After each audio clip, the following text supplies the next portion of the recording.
I want to move forward with another question in our room here, because we got other people that may have thoughts to share or a question. Anybody? Patrick, please.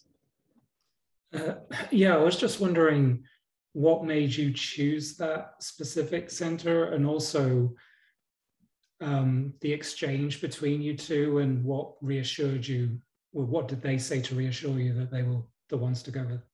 Very good question. The reason I chose that retreat is because the founder of Mind Valley, Vision Kalyani, he did a podcast on it. I used to travel to resorts, so I don't want my first experience to be like really left in the jungle. So this resort is actually equivalent to like a 4 or 5 star place that they have airport shuttle, you have a nice mattress, they give you a bucket to perch in, you have your own shot. They do COVID test right now. Everything is very well executed. They have 4 to 5 employees every day track your performance. Here's my experience that I want to share. Like the second night during my ceremony, I had this grounding experience. I lost myself. I had this in-body, out-of-body experience. The shaman eventually took me out of the ceremony room, which they didn't recommend. And she asked me to drink water, which they also didn't recommend. So at the time I knew how serious it was. And when she took me out of the ceremony room, I just collapsed on earth and start screaming. I had no idea. In my mind, I was like, why am I screaming? This is not like good manner. And I don't even know what I'm screaming about. Anyway, I screamed, I fall asleep.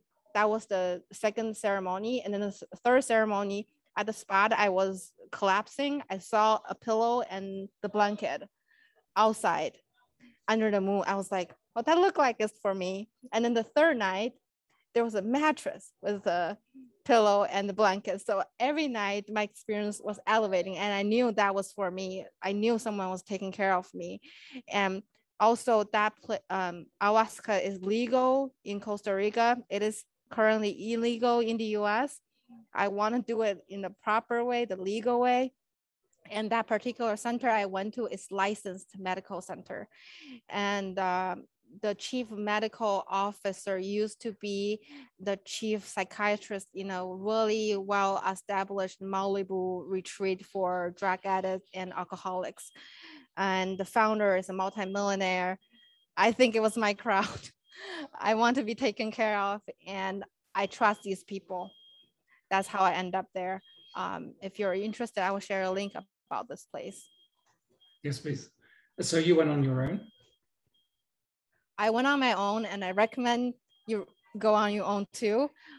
Reason one is I met so many amazing people. I felt like if I were going with another people, that will slow me down because I want to take care of my friend instead of truly emerge and talking to as many people as I want.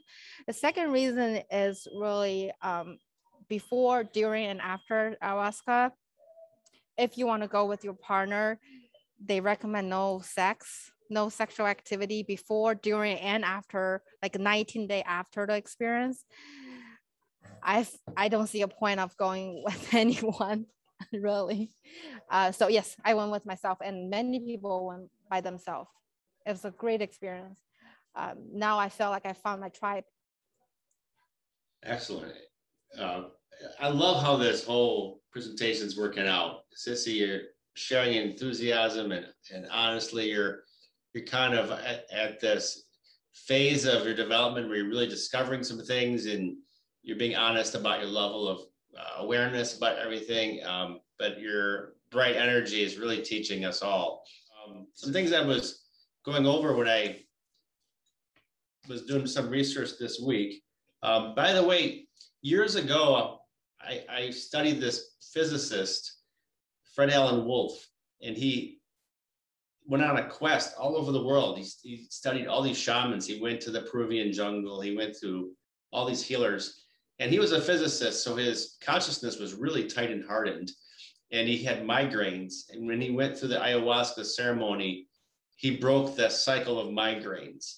He loosened up his rigid physicist mind. So it was really what was needed for him. And when he was interviewing that shaman, the shaman said, if a person that does drugs or is addicted to drugs came to him and went through the whole experience, they would come out not wanting to do drugs ever again. That was an interesting statement. And over the years, I've had friends that did ayahuasca. One person I know of did ayahuasca and had a spiritual practice and healing practice, but still was really mean and cruel to her son.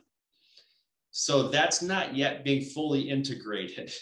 So whatever I'm doing, if it's ayahuasca or not, I try to ask myself, is it real?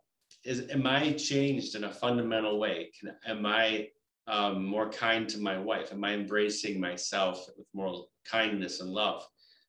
So the proof's in the pudding.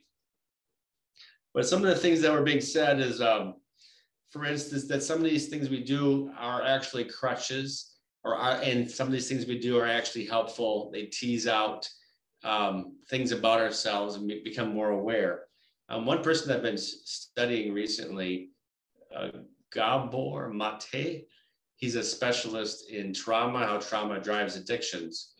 And he's admitted some of his own addictions, but he's kind of the leading guy right now to study on this body of work. And he was talking about doing some plant-based work so he could discover his trauma inside, like what really is going on. And he is aware now that as a baby, he was starved in Nazi Germany, and he was traumatized in certain ways, and he got more clarity about those early life, like body memories that maybe you don't really know are there consciously. So that's another thing that someone can discover. It's sort of pointing out that you need a lot of courage to break down the barriers, like it's being said by many of the people that do this work. A gross oversimplification is all you have to do is take ayahuasca and then you're changed. So think about your own lives right now and what method you feel like you need to use right now. It could be ayahuasca or something else that takes you to an elevated place, a higher space. And ask yourself how you can experience that high self, and then how can you get to a place where you live differently as well, more consciously, more ways that reflect your connectivity to others.